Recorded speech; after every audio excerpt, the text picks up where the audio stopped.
مستوی ہونے کا مطلب یہ ہے کہ اللہ تعالیٰ نے عرش پر اپنا کنٹرول بنایا ہوا ہے کہ عرش سے اللہ تعالیٰ پورا کنٹرول چلاتے ہیں. تو اس لیے امام مالک رحمۃ اللہ علیہ سے یہ سوال کیا گیا کہ اللہ عرش پر ہے کا مطلب کیا ہے؟ تو امام مالک رحمۃ اللہ علیہ کا مشہور قول ہے اور آپ نے ارشاد فرمایا کہ الایمان بہ واجب، اس پر ایمان لانا واجب ہے. اللہ عرش پر ہے، اس پر ایمان لانا واجب ہے. وہ کیفیتہ مجہول، اس کی کیفیت ہمیں نہیں بتائی گئی. اللہ عرش پر کیسے ہے، اللہ بیٹھ کر ہے، اللہ تعالیٰ کی حیت کیا ہے، کس طرح بیٹھے ہوئے ہیں، یہ ہمیں نہیں بتایا گیا، اس کی کیفیت ہمیں نہیں بتائی گئی. اور والسؤال عنہ بدعۃ، اس کے بارے میں کھوج کرنا، اس کے بارے میں ریسرچ کرنے میں جانا، اس کے بارے میں سوال پر سوال کرنا، یہ بدعت ہے. اس کے بارے میں سوال مت کرو. یہ ایمان لاؤ اللہ تعالیٰ عرش پر مستوی ہے اپنی شان کے مطابق. اللہ کی شان کیا ہے وہ ہمیں اور آپ کو نہیں معلوم. مثال کے طور پر آج جو سائنسدان ریسرچ کر رہے ہیں تو ریسرچ کرتے کرتے وہ لوگ کہاں پر گئے ہیں؟ زیادہ سے زیادہ چاند پر گئے ہیں. ابھی چاند کے آگے بہت سے سیارے باقی ہیں. اس کے بعد پہلا آسمان ہے، پھر دوسرا آسمان ہے، پھر تیسرا. اتنا لمبا چوڑا، یعنی اس دنیا وجود میں آنے کے بعد اتنا زمانہ گزر گیا اور ابھی بھی انسان کی پہنچ صرف چاند تک ہو سکی ہے. اس کے آگے کتنے زیادہ سیارے ہیں، پلانٹس ہیں. تو اندازہ لگائیں پھر پہلا آسمان کا ہوگا، دوسرا. یعنی انسان کی پہنچ وہاں تک نہیں ہو سکتی کہ وہ آسمان تک جائے تو اللہ تک اس کی پہنچ کیسے ہو سکتی ہے؟ ہمارا جو آئی کیو لیول ہے اس لیول کے حساب سے جو ہمیں بات سمجھ میں آئی، اللہ نے قرآن میں بیان فرمایا، نبی کریم صلی اللہ علیہ وسلم نے احادیث میں بیان فرما دیا. اب اس کے آگے کے جو چیزیں ہیں وہ ہماری آئی کیو لیول کے اوپر کی چیزیں ہیں. اس لیے اللہ نے بھی ضروری نہیں سمجھا، نبی نے بھی ضروری نہیں سمجھا. ان باتوں کے بارے میں پوچھنے سے بھی منع فرمایا گیا. اور یہ فرمایا گیا اللہ کی صفات میں غور کرو. اللہ رحمان ہے، اللہ رحیم ہے، اللہ بڑا ہے، اللہ تعالیٰ قدرت کا قبضہ قدرت میں، اللہ تعالیٰ ساری کائنات کا مالک ہے. ان چیزوں میں غور کرو. اللہ کیسا ہے، اللہ کیسے دیکھتا ہے، اللہ کیسے سنتا ہے، اس بارے میں غور مت کرو. شیطان وسوسے ڈال کر تمہارے ایمان کو ہلانے کی کوشش کرتا ہے، تمہارے ایمان کو نکالنے کی کوشش کرتا ہے.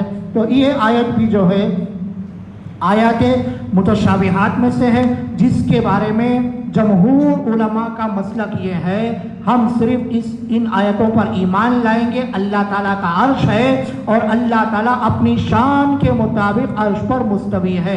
ہاں وہیں سے اللہ تعالیٰ پوری دنیا پر کنٹرول رکھے ہوئے ہے. اللہ تعالیٰ کے لیے دایاں بایاں آگے پیچھے ایسا نہیں ہے، ہر جگہ اللہ کا حکم چلتا ہے، اللہ کا کنٹرول چلتا ہے. مثال کے طور پر اگر میں اگر سامنے رائٹ والے کی طرف سے بات کروں، میری رائٹ سائڈ کوئی بندہ ہے، میں اس سے بات کروں تو لیفٹ میں کون کیا کر رہا ہے مجھے نہیں پتا. اللہ کیسا معاملہ نہیں ہے. اللہ بیک وقت سامنے پیچھے دائیں بائیں اوپر نیچے ہر طرف اللہ تعالیٰ کا کنٹرول ہے. اور اللہ تعالیٰ بیک وقت سارے لوگوں کی ضرورتیں سنتے ہیں. اللہ تعالیٰ ان کی دعاؤں کو قبول بھی فرماتے ہیں. اور اللہ تبارک و تعالیٰ کو سب دنیا آخرت تک جنت میں کون جائیں گے، جہنم میں کون جائیں گے، سارا علم اللہ کو وہ واقعہ ہونے سے پہلے ہی پتہ ہے. اسی لیے اس کو خدا کہتے ہیں اور اللہ کہتے ہیں. تو اللہ کی ذات کے بارے میں غور کرنا، اللہ کی ذات کے بارے میں سوچنا اور اللہ تعالیٰ کے ماہیت کیا ہے اور اللہ تعالیٰ کا مادہ کیا ہے، اس بارے میں غور و فکر کرنے سے ہمیں منع فرمایا گیا. تو یہاں اللہ نے فرمایا تمہارا پروردگار وہ اللہ ہے جس نے آسمان و زمین کو 6 دن میں بنایا، پھر وہ عرش پر مستوی ہو گیا، اپنی شان کے مطابق مستوی ہو گیا. ذالکم ما من شفیع الا من بعد اذنہ، کوئی سفارش کرنے والا نہیں ہے اس کے سامنے مگر جس کو وہ اجازت دے.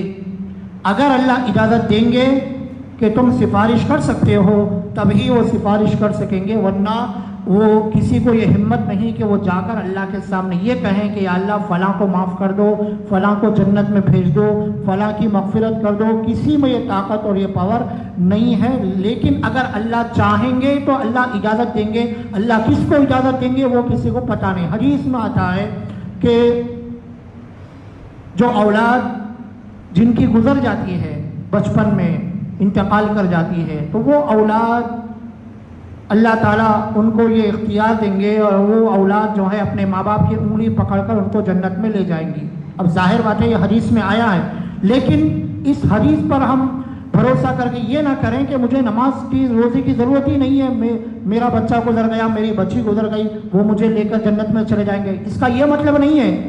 اس کا مطلب یہ ہے کہ آپ اپنا عمل کرتے جائیے، لیکن اللہ تعالیٰ نے آپ کے لیے ایک اجر، ایک ثواب اٹھا کر رکھا ہے. وہ کس شکل میں دیں گے وہ اللہ کو پتا ہے. اسی طرح ایک حافظ قرآن ہے. حافظ قرآن اپنے خاندان کے بہت سے لوگوں کو جنت میں لے کر جائے گا، لیکن وہ حافظ قرآن بھی جو ہے باقاعدہ ان کو اس کے قرآن پر عمل کرنا چاہیے، زندگی میں وہ نیک ہونا چاہیے، ساری شرطیں ہیں. اسی طرح ہم کسی بزرگ کی یاد پر بیعت کرتے ہیں اور کسی کو اپنا پیر و مرشد مانتے ہیں تو وہ پیر و مرشد ہمیں بخشوائیں گے، کوئی ضروری نہیں ہے. اگر اللہ ان کو اجازت دے تو ہو سکتا ہے، ورنہ اگر اللہ یہ کہیں کہ نہیں ہو سکتا ہے ہمارے سامنے وہ پیر و مرشد بن رہے ہیں اور اندر سے ان کے کارنامے کیا ہے نہ آپ کو معلوم نہ مجھے معلوم، تو اللہ ان کو پکڑ لیں گے کل کو. وہ تو جو ماننے والے ہیں وہ کہیں گے ان کو ہی پکڑ لیا گیا، ہمارا کیا ہوگا، ہم تو ان کے بھروسے پہ آئے تھے. اسی لیے کسی کے بھروسے پر یہ سوچ لینا فلاں سفارش کر دیں گے، فلاں معافی کرا دیں گے، نہیں ہو سکتا. اگر اللہ اجازت نہ دے کسی کو اجازت نہیں ہوگی. یہاں تک کہ حدیث میں آیا قیامت کا جب میدان قائم ہوگا، میدان محشر ہوگا، تو لوگ دوڑ دوڑ کر آدم علیہ السلام کے پاس جائیں گے کہ آپ اللہ سے بولیے جنت جہنم کا جو بھی فیصلہ ہوگا دیکھا جائے گا، حساب و کتاب تو شروع کرو. یہ جو میدان محشر کی جو گرمی ہے، جو افراتفری ہے، یہ ہمیں برداشت نہیں ہو رہا، حساب و کتاب شروع کیا جائے. آدم علیہ السلام فرمائیں گے میں کون ہوتا ہوں جو اللہ کے سامنے جا کر یہ کہوں کہ اللہ حساب و کتاب شروع کرو، میرے اندر وہ ہمت نہیں ہے. تم جا کر نوح علیہ السلام کے پاس جاؤ. نوح علیہ السلام بھی ہاتھ اٹھا دیں گے، وہ کہیں گے ابراہیم علیہ السلام کے پاس جاؤ، وہ کہیں گے موسیٰ علیہ السلام کے پاس جاؤ، وہ کہیں گے عیسیٰ علیہ السلام کے پاس جاؤ. سارے پیغمبر یہ کہیں گے ہمیں اتنی ہمت نہیں ہے ہم اللہ کے سامنے جا کر یہ کہیں کہ یا اللہ حساب و کتاب شروع کرو. سب سے آخری میں سرکار دو عالم صلی اللہ علیہ وسلم کے پاس سب جائیں گے تو آپ اللہ کے دربار جائیں گے، عرش کے سامنے سجدے میں جائیں گے اور سجدے میں اللہ کے حمد و ثنا بیان کریں گے.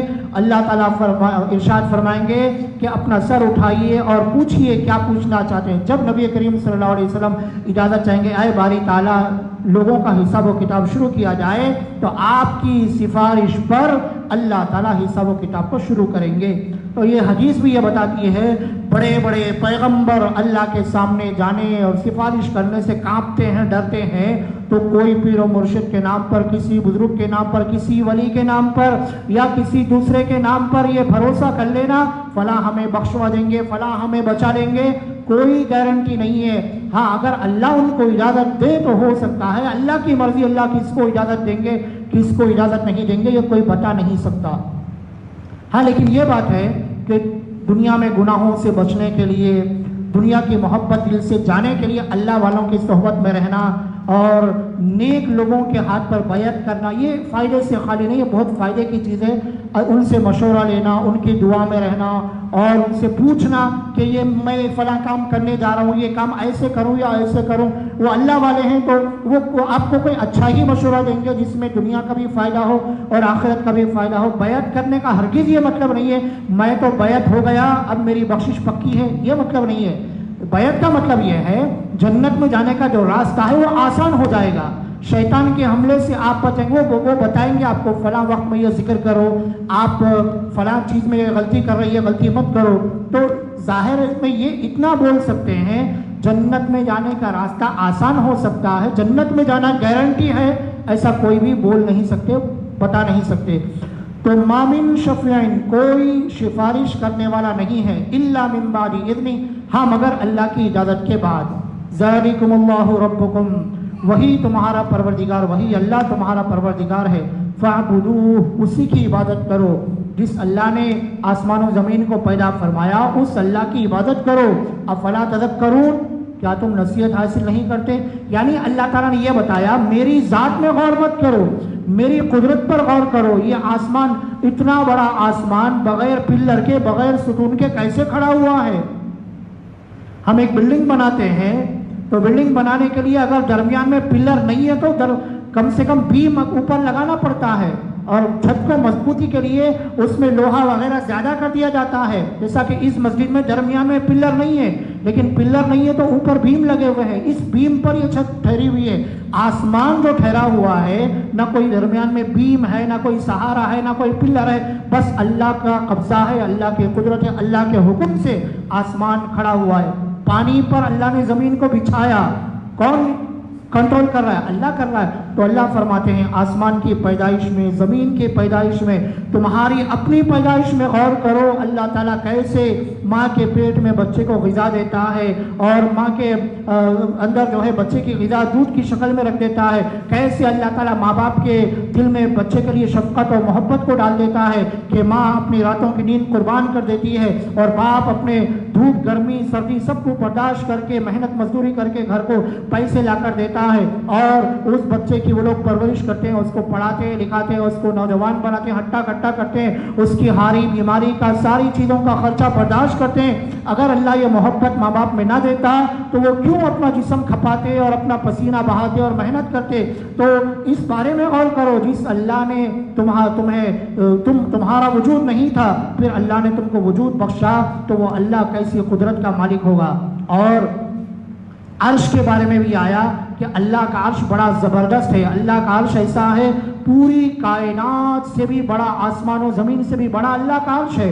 اور سورہ حاقہ جو 29ویں پارے میں آئے گا، اس میں انشاءاللہ آپ سنیں گے، اس میں اللہ نے ایک آیت میں فرمایا قیامت کے دن اللہ کے عرش کو 8 فرشتے تھامے ہوئے ہوں گے. اب یہ 8 فرشتے تھامے ہوئے ہونے کی کیا ضرورت ہے؟ بغیر اس کے بھی اللہ تھام سکتے ہیں. اس کا مطلب یہ ہے کہ اللہ تعالیٰ اپنی قدرت کو بتانا چاہتے ہیں، اپنا پاور بتانا چاہتے ہیں کہ اللہ کا اتنا زبردست. تم جو آسمان دیکھ رہے ہیں تو چھوٹی چیز ہے، اللہ کا عرش تو اس سے بھی بڑا ہے. تو اللہ تعالیٰ کی ذات کیسی ہوگی؟ اور یہ جو 8 فرشتے ہیں، ان کے بارے میں حدیث میں آیا یہ کوئی معمولی فرشتے نہیں ہیں. ان کی طاقت ایسی زبردست ہے کہ ان کے جو کان کا جو نرم حصہ ہوتا ہے، وہ ہمارے کان سے لے کر کندھے تک کا جو حصہ ہوتا ہے، جو گردن کا حصہ، ان فرشتوں میں سے ایک فرشتے کا اتنا حصہ جو ہے جسم کا، اس کے لیے اگر کسی تیز رفتار پرندے کو اڑایا جائے تو صرف کان سے لے کر کندھے تک کے حصے میں 700 سال لگیں گے. اندازہ لگائیں، 700 سال صرف کان سے گردن تک کا کندھے تک کا حصہ ہے. تو وہ فرشتہ کتنا بڑا ہوگا، کیسا طاقتور فرشتہ ہوگا. ایسے بڑے بڑے زبردست فرشتے اللہ تعالیٰ کے پاس ہیں. یعنی اللہ نے اپنی قدرت کو بتایا، میں بڑی قدرتوں کا مالک ہوں، میں بڑی طاقتوں کا مالک ہوں. تو اللہ کی قدرت میں، اللہ کے ارادے، اللہ تعالیٰ کی حکومت پہ غور کرنا ہے. اتنا بڑا آسمان اللہ نے بغیر ستون کے بنایا، ایسی زمین بنائی تو اللہ کیسے ہوں گے؟ ضرور اس کو چلانے والا اللہ ہے. تو اللہ کو مانو. ذالکم اللہ ربکم، وہی تو اللہ تمہارا اللہ ہے. فاعبدوہ، اور اس کی عبادت کرو. افلا تذکرون، کیا تم سمجھتے نہیں ہو؟ الیہ مرجعکم جمیعا، تم سب کو اسی کی طرف لوٹ کر جانا ہے. دنیا میں اس کی عبادت کرو، اور یاد رکھو دنیا میں آنے کے بعد بالکل فنا ہو جاؤ گے، ایسا نہیں ہے. دوبارہ اٹھائے جاؤ گے، اللہ کے پاس جمع کیا جائے گا، پوچھا جائے گا زندگی دی کیا کیا، مال دیا کیا کیا، جوانی دی، جوانی کو کہاں خرچ کیا، ہر چیز، اولاد دی، اولاد کا کیا حق ادا کیا، یہ نعمتیں تجھ کو دی، ان نعمتوں میں کیا حق ادا کیا، اس کا سوال و جواب کیا جائے گا. الیہ، اسی کی طرف، مرجعکم، لوٹنا ہے تم کو، جمیعا، تم سب کو لوٹ کر جانا ہے. وعد اللہ حقا، یہ اللہ کا سچا وعدہ ہے. انہ یبدأ الخلق، وہ ذات تو ایسی ہے جس نے مخلوق کو پہلی مرتبہ پیدا کیا، ثم یعیدہ، پھر اس کو لوٹائے گا، پھر پیدا کرے گا. یعنی کافر اور مشرک یہ کہتے تھے کہ ایک انسان جب قبر میں رکھ دیا جاتا ہے، دفنا دیا جاتا ہے، تو دفنانے کے بعد اس کا جسم گل جاتا ہے، ہڈیاں ریزہ ریزہ ہو جاتی ہیں، مٹی میں مل جاتا ہے، تو پھر دوبارہ پیدا کیسے کیا جائے گا، اس کو کیسے وجود میں لایا جائے گا؟ تو اللہ تبارک و تعالیٰ نے سورہ یاسین کے اندر اس کا جواب دیا. قال من یحیی العظام وہی رمیم، ہڈیوں کو کون زندہ کرے گا جبکہ وہ ریزہ ریزہ ہو جائیں گی؟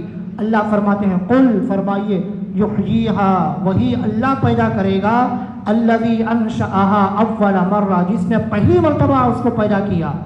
جب انسان نہیں تھا اس کو اللہ پیدا کر سکتے ہیں، تو جو انسان زندہ تھا مر گیا اس کو دوبارہ پیدا کرنا اللہ کے لیے کیا مشکل ہے؟ تو اللہ اپنی قدرت کو بتاتے ہیں انہ یبدأ الخلق، وہ مخلوق کو پہلی مرتبہ پیدا کرنے والا ہے. جب سامنے کوئی نمونہ نہیں ہے پھر اس کو پیدا کیا گیا تو جو نمونہ ہے اس کو دوبارہ پیدا کرنا کیا مشکل ہے؟ یعنی جو چیز پہلے سے نہیں ہے اس کو وجود میں لانا اللہ کو آسان ہے، تو ریسائیکل کرنا اللہ کے لیے کیا مشکل ہے؟ ثم یعیدہ، پھر وہ لوٹائے گا، لیجزی الذین آمنوا، تاکہ ایمان والوں کو بدلہ دے، وعملوا الصالحات، ایمان لانے کے بعد جو نیک کام کرتے ہیں، بالقسط، انصاف کے ساتھ اللہ بدلہ دے گا. کون جو جتنا اچھا عمل کرے گا اللہ تعالیٰ ان کو ویسا ہی بہترین اجر عطا فرمائیں گے. والذین کفروا، اور جو کفر کریں گے اللہ کا انکار کریں گے، لہم شراب من حمیم، ان کے لیے جو ہے پیپ ہوگا حمیم جہنم کا، اور وعذاب علیم، اور دردناک عذاب ہوگا، بما کانوا یکفرون، اس وجہ سے کہ وہ اللہ کا انکار کرنے والے ہیں. یہاں اللہ نے اپنا انٹروڈکشن بھی کرایا، اپنی طاقت کو بھی بتایا، اور یہ بتایا کہ مجھ پر ایمان لاؤ، ایمان لانے کا کیا فائدہ ہے وہ بھی بتایا، اور ایمان نہ لائیں گے تو کیا بدلہ ملے گا وہ بھی اللہ نے سزا کو بھی یہاں پر بیان فرمایا. هو الذی، پھر اللہ نے اپنے بارے میں بتایا وہی اللہ ہے، جعل الشمس ضیاء، آیت نمبر 5، جس نے سورج کو روشن کیا، والقمر نورا، اور چاند کو منور کیا. ضیاء اور نور دونوں ایک ہی چیزیں ہیں. اتنا ہے کہ جو ضیاء ہے وہ تیز روشنی کو کہتے ہیں، اور نور جو ہے وہ دھیمی ٹھنڈی روشنی کو کہتے ہیں. چونکہ سورج گرم روشنی تیز روشنی دیتا ہے اس لیے اس کو ضیاء فرمایا، اور چاند ٹھنڈک دیتا ہے اس لیے اس کو نور فرمایا. اور انسان کی ضرورت کے لیے دونوں ضروری ہیں، سورج کی گرمی بھی ضروری ہے، چاند کی ٹھنڈک بھی ضروری ہے. جو کسان ہوتے ہیں ان سے آپ پوچھیں گے تو وہ لوگ آپ کو بتائیں گے کہ کھیت کے پھلنے پھولنے کے لیے تیز روشنی کی، دھوپ کی بھی ضرورت ہوتی ہے، اور رات میں چاند کی ٹھنڈک بھی اس کے اوپر پڑنا ضروری ہوتا ہے، تبھی جا کر اناج اور غلہ بہترین طریقے سے نکلتا ہے. ورنہ اگر ان دونوں میں کمی پائی گئی تو غلے پر بہت اثر پڑتا ہے، جو اناج نکلتا ہے اس پر اثر پڑتا ہے. تو وہی اللہ ہے جس نے سورج کو روشن کیا، چاند کو منور کیا، وقدرہ منازل، اور اس کی منزلیں مقرر فرمائی. چاند کی منزلیں ہیں، چاند کی 28 منزلیں ہیں، اور سورج کی 360 یا 365 منزلیں ہیں. اسی لیے ایک سال جو مکمل ہوتا ہے وہ سورج کی گردش سے، جب سے مشرق سے مغرب تک جو اس کی منزلیں ہیں، اور جو ہمارے اوقات نماز ہیں، جو نماز کے اوقات جو بنائے گئے ہیں، باقاعدہ اس کا ایک علم ہے اور اس کا حساب و کتاب ہے. جو گرین وچ جو ہے وہاں کے حساب سے سورج کب نکلتا ہے، وہاں سے فجر کا وقت نکالا جاتا ہے، پھر ظہر کا وقت، عصر کا، 5 نمازوں کا جو وقت ہے وہ ہر دن کا آپ کو باقاعدہ ایک حساب ہے. اس حساب کے اعتبار سے برابر آپ کو جو ہے نماز کے اوقات نکالے جاتے ہیں، جو ہمارے سامنے آج کل واٹس ایپ پر آرام سے آ جاتے ہیں. اس کے پیچھے بڑی محنت ہوتی ہے، ایک ایک سیکنڈ کا حساب ہوتا ہے. 4:54 پر اگر فجر ہے تو کس حساب سے 54 منٹ بنایا گیا. آپ کو اگر پورا حساب ہونا ہے تو عمدۃ العدلہ وغیرہ بڑی بڑی کتابیں ہیں جو عربی میں ہیں، اس میں طریقہ بتایا گیا، وہ پرانے زمانے کا حساب اس کے اندر ہے. اور جو اگر حساب کر کے آپ آئیں گے برابر آپ کو آج کے دن جو سیکنڈ ہے اس سیکنڈ کا بھی آپ کو حساب معلوم ہوگا. تو اس سے یہ آیت سمجھ میں آتی ہے اللہ نے چاند کی منزلیں بنائی، سورج کی منزلیں بنائی، اور دونوں اپنے اپنی منزلوں کے مطابق نکلتے ہیں. اسی لیے فجر کبھی 6 بجے ہو جاتی ہے، کبھی 5:30 کو آ جاتی ہے، کبھی 4:45 کو آ جاتی ہے. عشاء کبھی 8:30 کو آتی ہے، کبھی 7:30 کو آ جاتی ہے. کیوں کہ سورج اور چاند کے رفتار اور ان کی منزلوں کے عدلنے بدلنے کی وجہ سے یہ موسم کے چینجز کی وجہ سے یہ ہوتا ہے. تو وقدرہ منازل، اور اللہ نے منزلیں مقرر فرمائیں. کیوں فرمائیں؟ لتعلموا، تاکہ تم جان لو، عدد السنین والحساب، سالوں کی تعداد، سال کی کب جنوری ہے، کب دسمبر ہے، اور کون سا مہینہ چل رہا ہے، یہ سال کا حساب، اور والحساب، اور حساب و کتاب بھی تم جان لو کہ حساب و کتاب کے اعتبار سے پہلی تاریخ سے لے کر مثال کے طور پر 30 تاریخ 29 تاریخ تک جو ہے 1 مہینہ ہو گیا. اب 1 مہینہ کسی مزدور نے کام کیا، اس کو مزدوری دینے کا ہوا تو 1 مہینہ ہو گیا، پھر دوسرا مہینہ، تیسرا مہینہ. یہ حساب کیسے ہوگا؟ مہینوں کے اعتبار سے ہی چلے گا. تو سورج اور چاند کو اللہ نے بنایا